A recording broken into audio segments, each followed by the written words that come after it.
ప్రకృతి వ్యవసాయంలో ఆవు ఎంత అవసరమో మనందరికీ తెలిసిందే. రసాయనాలు లేకుండా పంట సాగు చేయాలంటే జీవామృతాలను తయారు చేసుకుంటారు రైతులు. అందుకే సాగులో తోడ్పాటుగా ఉండే ఆవులు, పాడి సంపద అంటే రైతులకు ఎనలేని అభిమానం. పాడి పశువులు దూడలకు జన్మనిస్తే పశు సంపద పెరుగుతుందని పొంగిపోతారు రైతులు.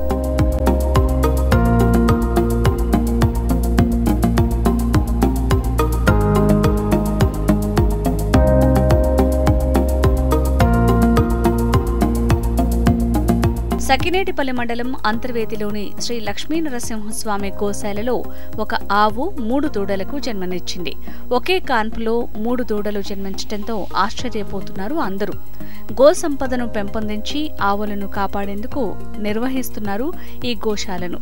అయితే 3 పిల్లల్లో 2 పెయ్యలు, 1 గిత్త పూర్తి ఆరోగ్యంతో ఉన్నాయని గోశాల నిర్వాహకులు చెప్తున్నారు.